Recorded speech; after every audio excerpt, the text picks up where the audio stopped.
અને મારી અંદર જે મહાપુરુષો સંતો એને નાનું મગજ જે રમણ કર્યું છે, ત્યાં એમાં જ્ઞાન તત્વો જે છે ને અતિ સૂક્ષ્મ સૂક્ષ્મ, એ અરબોની ખરબોની એની ઉપર જે છે એટલું બધું એમાં સ્ટોરેજ બળ્યું છે. નાથી સૂક્ષ્મ વેદની રચના થઈ અને એ સૂક્ષ્મ વેદ છે એનો દેશ.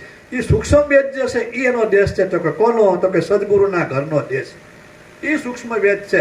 પછી શું કે આગળ કે પરોક્ષથી પણ ગતિ નાહી, અને સૂક્ષ્મ વેદ છે ને એ પાછો અટકી તો જાય જ છે જાણી લીધા બાદ. ચાર વેદ તો એલી ત્યાં ન પહોંચે. સૂક્ષ્મ વેદ છે એનો દેશ, અને પરોક્ષથી પણ ગતિ નહીં, અને એ પણ અટકી જાય.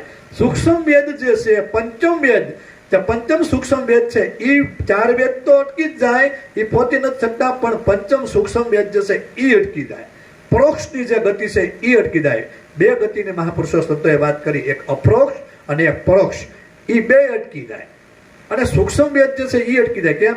કારણ કે સૂક્ષ્મ વેદ તમારા અને મારા જે જ્ઞાન તંતુઓમાં જે હજારોની લાખો જન્મોમાં જે એક્ટિવ થયેલા પીડા છે, એ એક્ટિવ પીડા તો એ કોના કારણથી પીડા છે, ક્યાં કારણથી પીડા છે, અને અનુભવે કોણ? તો કે એને સુરતા અનુભવે. તો કે એને નિરખે કોણ? તો કે એની અંદર જે સાક્ષી પુરુષ જે રમણ કરી રહ્યો છે ને, એ સાક્ષી પુરુષ એનો અનુભવ. એટલે સૂક્ષ્મ વેદને ના બાકાત કર્યો, પંચમ વેદને સાહેબે બાકાત કર્યો, કબીર સાહેબે એને બાકાત કર્યો. અને પરોક્ષથી પણ ગતિ ના હોય. પછી આગળ શું કે આગળ નામાતરણમાં બહુ સરસ વાત કરે. તો ભાણ સાહેબને જ્યારે ખ્યાલ પીડ્યો અને અનુભવ પીડ્યો, 4 જે અવસ્થાની જે વાત જે કરી છે, એ જે સ્ટેજ ચાલ્યો હોય એ પેલા ઉપરથી સ્ટેજ લીધો હતો. ઉપર જેનો અનુભવ છે એટલે પેલામાં 7 શૂન્યની વાત કરી, એમાં નિર્વાણની વાત કરી. મહાપુરુષો સંતોએ એમાં નિર્વાણની વાત કરી, 7 શૂન્યની વાત કરી, અમર પુરુષની વાત કરી. પછી નીચેના સ્ટેજની પાસે આવ્યા. નીચેના સ્ટેજ એટલા માટે કે ઉપરથી વાત કરી, ઉપરથી પછી અમૃતની વાત કરી, અમરલોકની વાત કરી. પછી એનીથી નીચેના સ્ટેપમાં આવ્યા, એનથી 4 વેદની વાત કરી, અને સૂક્ષ્મ વેદ છે એ ન પહોંચે એની વાત કરી. પછી આગળ જે જાય છે એટલે ના છેલ્લે પછી એ શું કે ભાણ સાહેબ હંસદાસને નામાતરણમાં કે ભાણ કહે છે હંસદાસને. ભાણ સાહેબ એ હંસદાસને પૂછે છે કે આ કાંઈ ના પોગતું નથી. તો કે હું પોગે છે, કેમ પોગે છે? તો ભાણ કહે છે હંસદાસને, આ ગુરુજી બતાવે એની સ્થાન. શું કે હંસદાસના નામત્રણમાં એમ કહે છે કે આ સદગુરુ છે ને એ આની શાન બતાવે છે. તો કેવી રીતે? તો અહીંયા રવિ સાહેબ મહાત્મા, આ હું જે ચર્ચા જે ભાણ સાહેબ હંસ સાહેબની જે કરું છું ને, એમાં એક રવિ સાહેબ મહાત્મા થઈ ગયા. એ રવિ સાહેબ આજે રવિ ભાણ સંપ્રદાય નહીં, એ રવિરામ મહાત્મા શું કે વાણી વિના સમજાવો સંતો, વિન બોલે સમજાવો, શબ્દ વિનાની સાક્ષી લાવો, શાન કરી સમજાવો, આ શબ્દ શાન દોનો મૂટે એ કઈ ભૂમિ છે બતાવો, સંતો વાણી વિના સમજાવો. આ વિષય વાણી વિના સમજવાનો વિષય છે. આ વિષય શબ્દ વિના સમજવાનો વિષય છે. આ વિષય વાણી શબ્દ મન વિના અનુભવવાનો વિષય છે. વાણી વિના સમજાવો સંતો, વિણ બોલે સમજાવો, શબ્દ વિનાની સાક્ષી લાવો, શાન કરી સમજાવો, શબ્દ શાન દોનો મીટે એ કઈ ભૂમિ છે બતાવો, સંતો વાણી વિના સમજાવો. સુરત બિના કોણ દેખત છે, નહીં રૂપ નહીં રેખા, સુરત શબ્દ દોનો લીન ભયા ફીર ઉનકા કરો અલેખા, સંતો વાણી વિના સમજાવો, સંતો વિણ બોલે સમજાવો, આ સંતો વાણી વિના સમજાવો સંતો. પછી આગળ કે ગમ નહીં અગમ નહીં આપી કહી બતાવો. રવિરામ મહાત્માએ ગમ અને અગમને બાકાત કરી નાખ્યું. ગમ નહીં અગમ નહીં આપી કહી બતાવો, કહી રામ કહે રવિરામ, જો ઉત્તર ન મળે તો આ ફોગટ ગાયેલા મત ગાઓ, વાણી વિના સમજાવો, સંતો વીણ બોલે સમજાવો.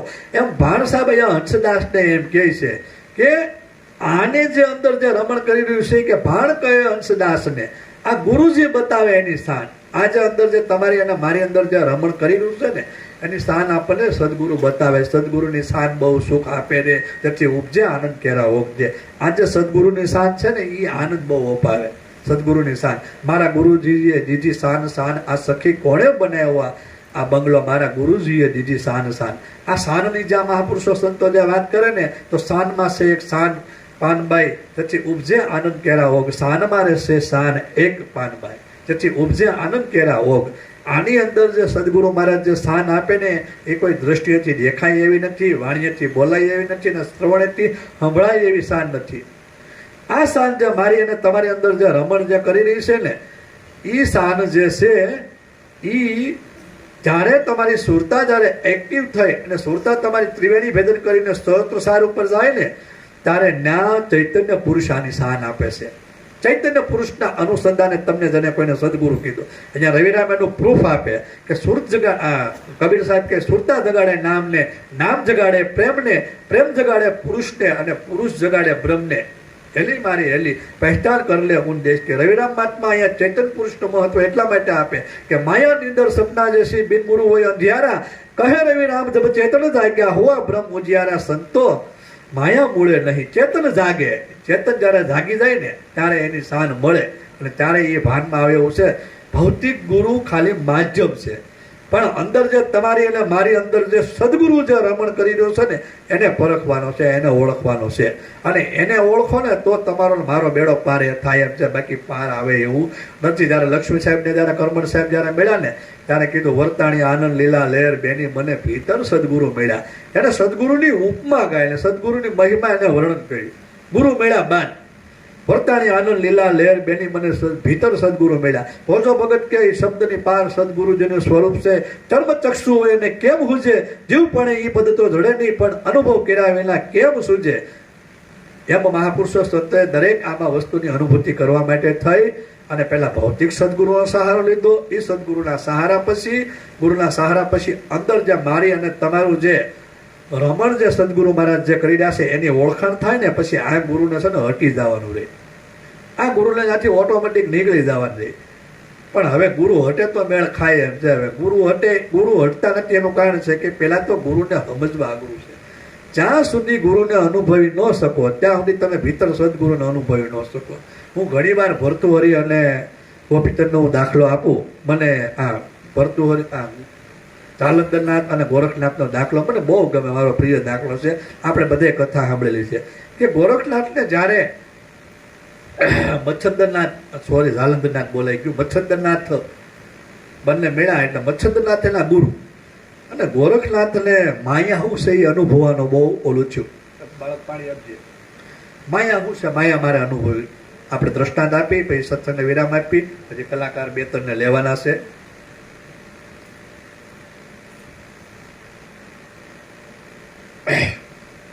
ગોરખનાથે કીધું કે ગુરુ મહારાજ મારે તમારી માયા જોવી છે.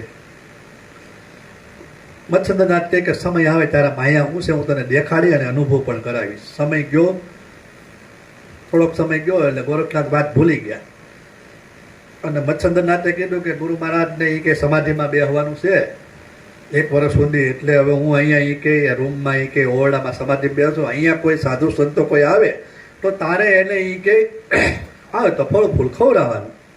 વાંધો નહીં. ગુરુ મહારાજ તો આમ ઓરડીમાં પુરાઈ ગયા. ગોરખનાથ પછી જે કોઈ સાધુ સંતો આવે ને ફળ ફૂલ લાવીને ખવડાવે, સત્સંગ બત્સંગ કરે એમ કરતાં કરતાં એકવાર વસ્તી ચેતાવવા માટે ગોરખનાથ ગયા ને અહીંયા સાધુ સંતો આવી ગયા. ના એવા તો કોઈ હાજરમાં નહીં, ઓરડું ખોલ નહીં કે ઓરડીમાં કોઈ નહીં. ગોરખનાથ આવ્યા બપોર કેડે, આવી કાંઈ જોયું ત્યાં સંતો આવેલા હતા. જોયું ત્યાં કે ગુરુ મહારાજ ત્યાં. ગુરુ મહારાજ તો કે ભજન કરે તો આમ દરવાજો ત્યાં ખોલેલો હતો, ત્યાં કોઈ નહીં. એના ગુરુ મહારાજ ક્યાંય ગયા. ગુરુ મહારાજને ગોતવા નીકળે, ક્યાં વ્યાઈ ગયા, ભજન કરતા કરતા ક્યાં વ્યાઈ ગયા. એટલે આમ જ કાંઈ નક્કી નહીં, ક્યાંય નીકળી જાય એમ. ગુરુ તો એમ છે, તો આપણે કાંઈ નીકળવાનું નથી. હો આપણે મનમાં ન લેતા કોઈ એમ બાપુ નીકળી જાય એમ. તો ગુરુ મહારાજ તો નીકળે ત્યાં નીકળતા ગોતવા ગયા. એટલે ત્યારે ગોરખનાથે દ્રષ્ટિ કરી, અરે કે ગુરુ તો એ કે કામરૂ દેશમાં એ કે ના ગયા, ના જઈને મહારાજ બન્યા, ના લગ્ન કર્યા, છોકરા ચાન, મોટો રાજપાટ આખા બંગાળના રાજા બની ગયા કામરૂ દેશમાં. ત્યાં તો જમાઈ દીધું બાપુએ. અહીંયા કાંઈ હતું નહીં, બીસાની ઝૂંપડી હતી, શું કરે ન જમાઈ દે હિંમતભાઈ. કામરૂ દેશમાં જઈને જમાઈ દીધું ત્યાં જઈને બાપુએ. હવે ન્યાય એવો નિયમ કે ન્યા કોઈ દાઢી સટ્ટાવાળો બાવો સંન્યાસી ન આવવો જોઈએ. એ દેશમાં એવો નિયમ કર્યો. એના રાજમાં એવો નિયમ કે ના કોઈ સાધુ સંન્યાસી ભગવાધારી કોઈ આવવો ન જોવે, કારણ કે એને ખબર હતી કે ઓલો ગોરખ આવશે ને એ મને ગોતશે. એટલે પછી ગોરખનાથને જાણ થઈ કે કામરૂ દેશમાં ગુરુ મહારાજે રાજમહેલ બનાવીને લગ્ન બગન કરીને છોકરા કરી નાખ્યા છે અને ન્યાય એ માયામાં હલવાઈ ગયા છે. એટલે ગોરખનાથને ગયા પણ ન્યા નિયમ કોઈ સાધુ બ્રાહ્મણને સાધુ સંન્યાસી જવા ન દે. એટલે હવે અંદર તો પ્રવેશ કરો ને ગુરુ મળવા માટે, તો કે શું કરું. આ ગોરખનાથે દાઢી સત્તા કાઢી નાખી. હાંડી કારવીને પછી અંદર ઓલો ખેલ રમવા માટે ગયા. એટલે નાઈ ઓલો ડફલર બીના ઢોલક વગાડવા વાળો. આ બધી કથા આપણે જાણીએ છીએ. એટલે આ પછી નાય ગયા ને ના એ પછી ગુરુ મહારાજ જોતા હતા ને પવ્યાનો ખેલ રમતા. ના પછી ગયેલા ચેત મચ્છંદર ગોરખ આવીને ખબર પડી ગઈ ગોરખનાથ મચ્છંદરનાથને કે મારો ગોરખ આવી ગયો. અને એ પછી ગુરુ મહારાજને સમજાવ્યા કાઢવા ને ગુરુ મહારાજ આ તમે શું કરો છો ને ક્યાં ફસાઈ ગયા છો ને ક્યાં જાઓ છો ને એમ પરિકારીને બધું રાજપાટે હોપી દીધું. ગુરુને પાછા મૂળ સુરતામાં લાવ્યા, મૂળ સ્વરૂપમાં લાવીને હાલવા મળ્યા કથા આપણે આ બધી સાંભળે. એને પછી જંગલમાં જતા હતા ગોરખનાથ પાસે જોડી અને જોડીમાં એને 2 ઈંટ લઈ લીધી હોનાની. એટલે ગોરખનાથ એમ કે એલા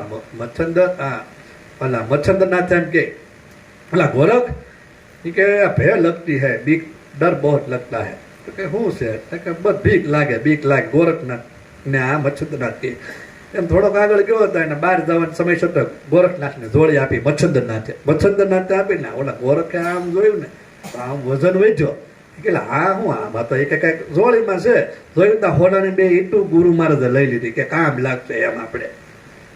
એટલે પછી ગોરખને એમ છે હા એટલું બધું મુકાયું તો એ 2 ઈંટું લઈ લીધી કે ક્યાં જાવું આ ગુરુને આમાં ક્યાંય ઠેકાણા નથી એમ. એટલે ગોરખનાથને જોડી બોલી બધું ફેંકી દીધું કુવામાં.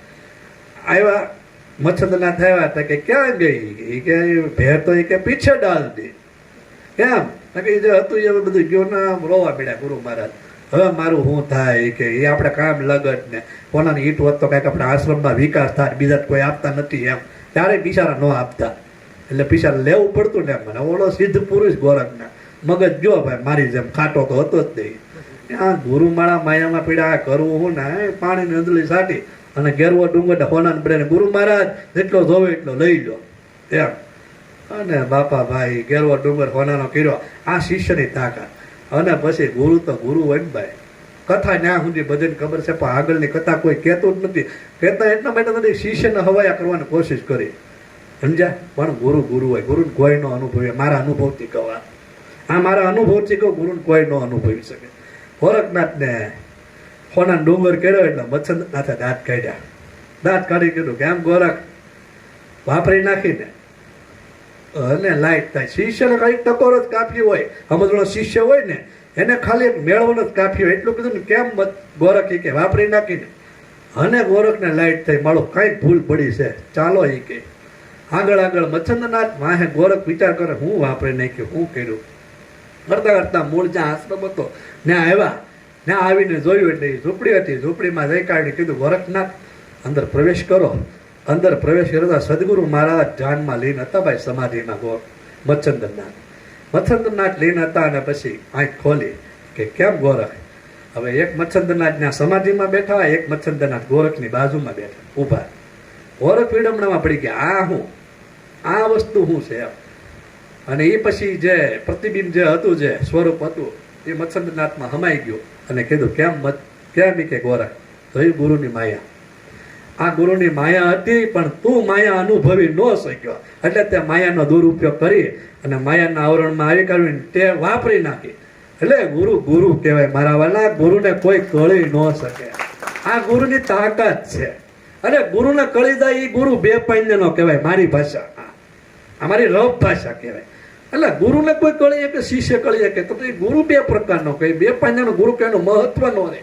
ગુરુને કોઈ ન અનુભવી શકે. એ સદગુરુની તાકાત છે. કારણ કે એને ખબર હતી કે ભરથરી છે ને એ 9મો નાથ છે અને એને માયામાંથી છોડાવવાનો છે. એટલે માયામાંથી છોડાવવા માટે એને આ માયા રચી અને માયાનું પ્રાગટ્ય કરીને ગોરખને અનુભવાયું. ત્યારે ગોરખને ખબર પડી કે માયા શું છે. આની પાસે એટલું હતું એટલું એને માયા અનુભવ તો કરાવવાની હતી જ તે પણ પ્રેક્ટિકલી કરાવી કે આ માયા કહેવાય ને આને આમ વપરાય અને આને અહીંયા યુઝ કરાય. આ ગુરુની તાકાત છે. સદગુરુને કોઈ ન ઓળખી શકે. સદગુરુને કોઈ ઓળખી શકે એવી તાકાત જ દેખી દુનિયામાં હજી કોઈ સદગુરુને ઓળખી શકે એવો કોઈ વિરલો છો જ નથી. મારા અનુભવથી કહું સદગુરુને કોઈ અનુભવી જ ન શકે. સદગુરુને સદગુરુ જ અનુભવી શકે. કોઈની તાકાત જ નથી. Gate impossible. એ અશક્ય છે. સદગુરુને સદગુરુ જ અનુભવી શકે. સદગુરુને પરમ તત્વ જ અનુભવી શકે. કોઈ ગુરુની તાકાત નથી. કોઈ શિષ્યની તાકાત નથી. જ્યાં હા શિષ્ય જયારે સદગુરુની કક્ષા ઉપર જાય ત્યારે અનુભવી શકે એ સાચું. પણ બાકી સદગુરુને કોઈ અનુભવી ન કરે. સદગુરુ તો નિર્લંબ છે, નિરાલંબ છે. એને કોણ ઓળખી શકે?